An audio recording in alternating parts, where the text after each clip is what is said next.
Bapak, Ibu, Saudara-saudariku yang terkasih di dalam Tuhan. Selamat pagi.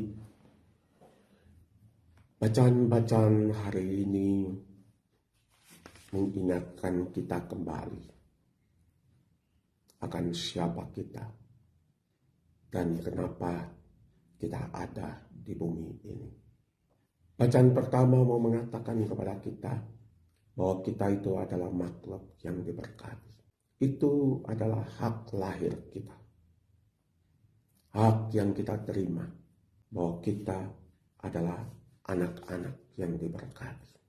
Anak-anak yang diberkati dengan begitu banyak potensi-potensi, kemampuan-kemampuan, dengan bakat-bakat yang dia miliki.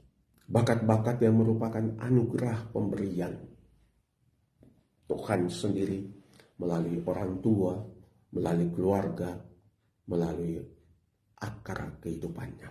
Pendidikan, pembentukan karakter, sekolah, semuanya itu bertujuan untuk menguatkan bakat-bakat yang ada, untuk menemukan bakat-bakat yang mungkin masih tersembunyi dalam diri kita, mengembangkannya, sehingga kemudian kita bisa memakainya untuk menjadi saluran rahmat dan berkat.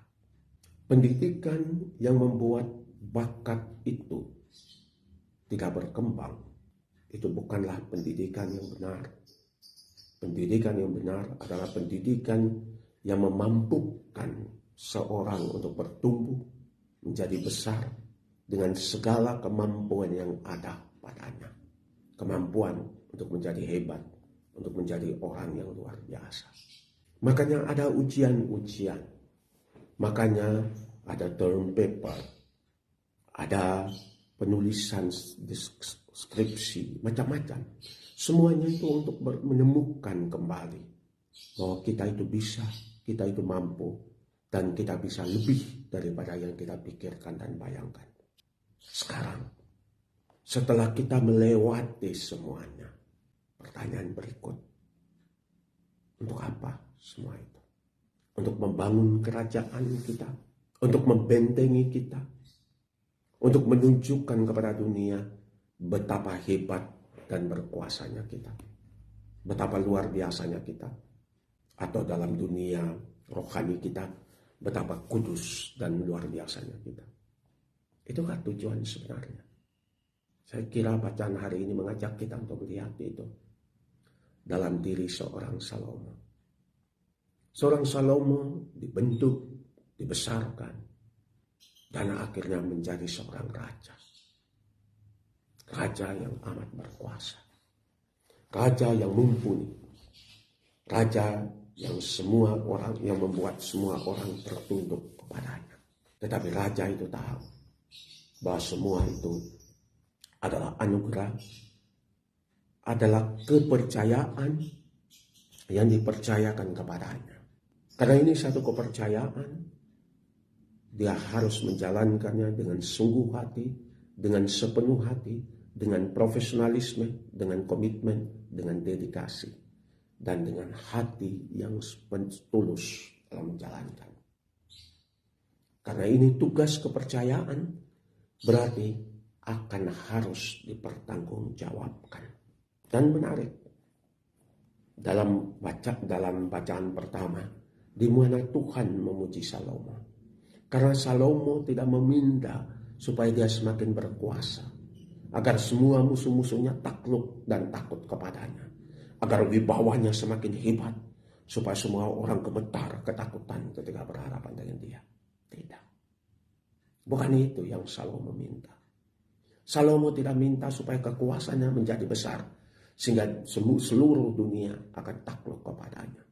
Yang Salomo minta adalah supaya dia yang telah diangkat untuk menggantikan Daud bapaknya, karena sangat muda dan belum berpengalaman, dia cuma minta supaya dia diberikan hati yang faham menimbang perkara, untuk menghakimi umat dengan tepat, dapat membedakan antara yang baik dan yang jahat. Cuma itu. Dan minta roh kebijaksanaan. Mungkin ini yang kita perlu. Itulah kebijaksanaan. Menjadi seorang bijaksana adalah menjadi orang yang mampu menimbang, melihat, menimbang, dan kemudian mengambil satu keputusan.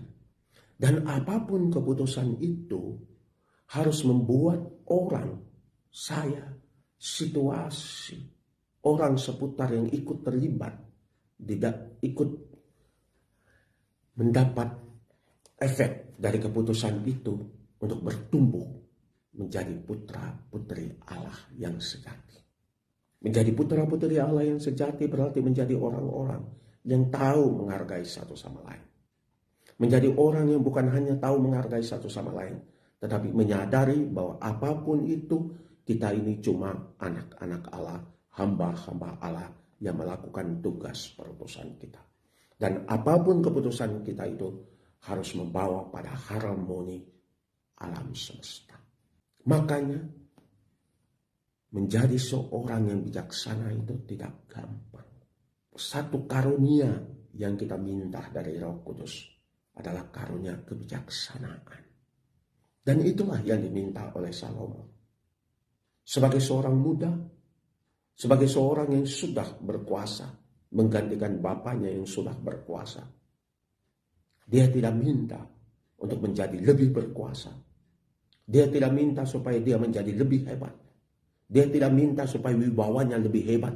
Sehingga semua orang yang melihat dia tunduk, takut. Sehingga apapun keputusan yang dia buat, semua orang harus tunduk menjalankannya tanpa tanya apapun. Dia tidak minta itu. Tetapi yang dia minta adalah supaya dia bijaksana. Bijaksana dalam menimbang, bijaksana dalam mengambil keputusan. Supaya dia bisa membawa umat pilihan Tuhan semakin mendekat kepada Allah sendiri. Dalam bacaan kedua hari ini, Rasul Yohanes mau mengingatkan kepada kita bahwa keputusan kebijaksanaan itu haruslah menjadi suatu keputusan kasih. Karena saya kasih kepada dia. Karena saya mencintai dia dengan tulus. Saya menyampaikan apapun. Meskipun itu menyakiti saya. Meskipun itu menyakiti dia. Tapi saya ingin menyampaikan kepadanya keputusan nasihat saya. Karena saya mau dia menjadi lebih baik dan lebih baik lagi. Dan dalam bacaan Injil hari ini, Tuhan mau mengingatkan kepada kita akan tugas perutusan kita itu. Tugas perutusan kita untuk menjalankan tugas perutusan kita dengan sepenuh hati. Dalam bacaan Injil, menjalankan tugas perutusan kita itu dengan kegembiraan, bukan dengan keterpaksaan.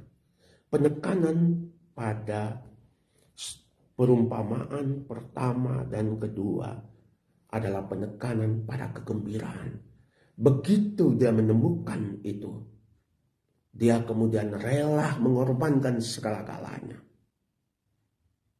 untuk membeli ladang itu yang ada mutiara itu, untuk membeli ladang yang ada harta terpendam itu. Kegembiraan. Makanya orang yang bijaksana adalah tanda dari orang yang bijaksana adalah orang yang selalu gembira dalam hatinya. Orang yang selalu gembira dengan apapun yang terjadi dalam hidupnya. Karena orang bijaksana akan melihat segala yang terjadi dalam hidupnya sebagai bagian dari proses pertumbuhannya untuk menjadi anak Allah yang sejati.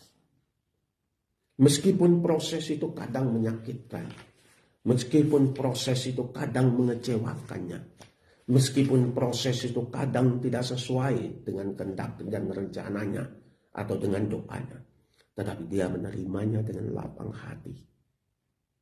Karena dia tahu, boleh jadi ini harus terjadi untuk kebaikannya, kebaikan orang-orang di seputarnya, dan kebaikan orang-orang yang menjadi bagian hidupnya.